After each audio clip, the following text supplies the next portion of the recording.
ನಮಸ್ಕಾರ. ಪಾಕ್ ವಿರುದ್ಧದ high voltage ಪಂದ್ಯಕ್ಕಾಗಿ team ಇಂಡಿಯಾದಲ್ಲಿ ಆದವು ದೊಡ್ಡ ಬದಲಾವಣೆ. ತಂಡದಿಂದ ಹೊರಬಿದ್ದರು 3 ಸ್ಟಾರ್ ಆಟಗಾರರು. ಹೀಗಿರಲಿದೆ ನೋಡಿ ಭಾರತದ ಹೊಸ ಪ್ಲೇಯಿಂಗ್ 11. ಹಾಗಾದರೆ ಸುದ್ದಿಯ ಸಂಪೂರ್ಣ ಮಾಹಿತಿ ಏನು?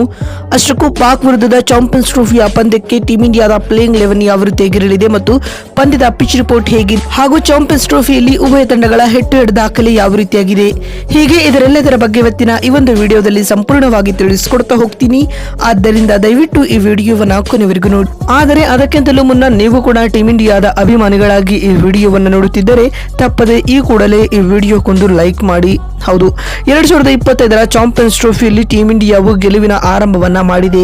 ಮೆನ್ ಇನ್ ಬ್ಲೂ ತಂಡವು ಬಾಂಗ್ಲಾ ವಿರುದ್ಧ ನಡೆದ ತನ್ನ ಮೊದಲ ಪಂದ್ಯದಲ್ಲಿ 6 ವಿಕೆಟ್ಗಳಿಂದ ಬಾಂಗ್ಲಾ ತಂಡಕ್ಕೆ ಸೋಲುಣಿಸಿ ಟೂರ್ನಿಯಲ್ಲಿ ಗೆಲುವಿನ ಶುಭಾರಂಭ ಮಾಡಿದೆ. ಸ್ನೇಹಿತರೆ, ಇದೀಗ ಭಾರತ ತಂಡವು ತನ್ನ 2ನೇ ಪಂದ್ಯದಲ್ಲಿ ಸಾಂಪ್ರದಾಯಿಕ ಎದುರಾಳಿಯಾದ ಪಾಕಿಸ್ತಾನ ತಂಡವನ್ನ ಎದುರಿಸಲಿದೆ. ಸ್ನೇಹಿತರೆ, ಇಂಡೋ ಹಾಗೂ ಪಾಕ್ ನಡುವಿನ ಚಾಂಪಿಯನ್ಸ್ ಟ್ರೋಫಿಯ ಈ ಪಂದ್ಯವು ಇದೇ ಫೆಬ್ರವರಿ 23ರಂದು ಅಂದರೆ ನಾಳೆ ನಡೆಯಲಿದೆ. ಸ್ನೇಹಿತರೆ, ಭಾರತ ಮತ್ತು ಪಾಕ್ ನಡುವಿನ ಈ ಹೈವೋಲ್ಟೇಜ್ ಪಂದ್ಯಕ್ಕೆ ದುಬೈನ ಅಂತಾರಾಷ್ಟ್ರೀಯ ಕ್ರೀಡಾಂಗಣವು ಆತಿಥ್ಯ ವಹಿಸಲಿದೆ. ಸ್ನೇಹಿತರೆ, ಈಗಾಗಲೇ ಪಾಕ್ ತಂಡವು ನ್ಯೂಜಿಲೆಂಡ್ ವಿರುದ್ಧ ಹೀನಾಯ ಸೋಲು ಅನುಭವಿಸಿದ್ದು, ಇದೀಗ ಟೀಂ ಇಂಡಿಯಾ ವಿರುದ್ಧದ ಪಂದ್ಯವು ಪಾಕಿಸ್ತಾನ ತಂಡಕ್ಕೆ ಡೂ ಆರ್ ಡೈ ಮ್ಯಾಚ್ ಆಗಿರಲಿದೆ. ಇನ್ನು ಇತ್ತ ಟೀಂ ಇಂಡಿಯಾ ಪಾಕ್ ವಿರುದ್ಧದ ಪಂದ್ಯವನ್ನು ಗೆದ್ದುಕೊಂಡರೆ ಸೆಮಿಫೈನಲ್ ಹಾದಿಯನ್ನ ಸುಗಮಗೊಳಿಸಿಕೊಳ್ಳಲಿದೆ. ಸ್ನೇಹಿತರೆ, ಮತ್ತು ಪಾಕ್ ವಿರುದ್ಧದ ಈ ಹೈವೋಲ್ಟೇಜ್ ಪಂದ್ಯಕ್ಕಾಗಿ ಟೀಂ ಇಂಡಿಯಾದಲ್ಲಿ ಮಹತ್ವದ ಬದಲಾವಣೆಗಳಾಗಿವೆ. ತಂಡದಿಂದ ಸ್ಪಿನ್ನರ್ ಕುಲ್ದೀಪ್ ಯಾದವ್ ಅವರನ್ನ ಕೈಬಿಟ್ಟು ಅವರ ಸ್ಥಾನದಲ್ಲಿ ವರುಣ್ ಚಕ್ರವರ್ತಿಗೆ ಅವಕಾಶ ನೀಡುವ ಸಾಧ್ಯತೆಗಳಿದೆ. ಇನ್ನು ಹರ್ಷಿತ್ ರಾಣಾ ಅವರ ಬದಲಿಯಾಗಿ ಹರ್ಷದೀಪ್ ಸಿಂಗ್ ಅವರಿಗೂ ಕೂಡ ಪ್ಲೇಯಿಂಗ್ 11 ನಲ್ಲಿ ಚಾನ್ಸ್ ನೀಡಬಹುದಾಗಿದೆ. ಸ್ನೇಹಿತರೆ, ಈ 2 ಪ್ರಮುಖ ಬದಲಾವಣೆಗಳೊಂದಿಗೆ ಪಾಕ್ ವಿರುದ್ಧ ಟೀಂ ಇಂಡಿಯಾ ಕಣಕ್ಕಿಳಿಯಲಿದೆ. ಸ್ನೇಹಿತರೆ, ಇನ್ನುಳಿದಂತೆ ಪಂದ್ಯದ ಪಿಚ್ ರಿಪೋರ್ಟ್ ಯಾವ ರೀತಿಯಾಗಿರಲಿದೆ ಅಂತ ನೋಡ್ತಾ ಬರುವುದಾದರೆ,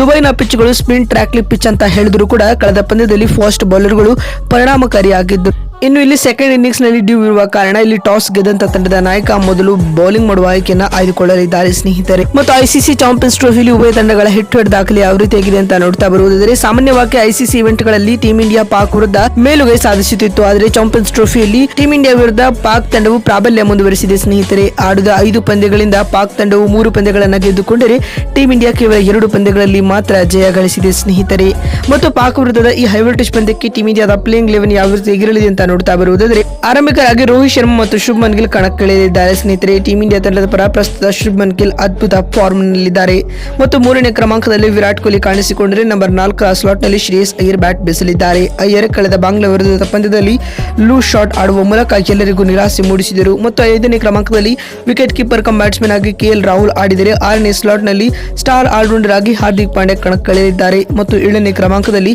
ಅಕ್ಷರ್ ಪಟೇಲ್ ಆಡಿದರೆ 8ನೇ ಸ್ಲಾಟ್ ನಲ್ಲಿ ರವೀಂದ್ರ ಜಡೇಜರವರಿಗೆ ಟೀಂ ಇಂಡಿಯಾದ ಪ್ಲೇಯಿಂಗ್ 11 ನಲ್ಲಿ ಚಾನ್ಸ್ ನೀಡಲಾಗಿದೆ. ಸ್ನೇಹಿತರೆ, ಇನ್ನು 9ನೇ ಕ್ರಮಾಂಕದಲ್ಲಿ ಕುಲ್ದೀಪ್ ಬದಲು ವರುಣ್ ಚಕ್ರವರ್ತಿ ಕಾಣಿಸಿಕೊಂಡರೆ 10ನೇ ಸ್ಲಾಟ್ ನಲ್ಲಿ ಹರ್ಷದೀಪ್ ಸಿಂಗ್ ಕಾಣಿಸಿಕೊಳ್ಳಲಿದ್ದಾರೆ.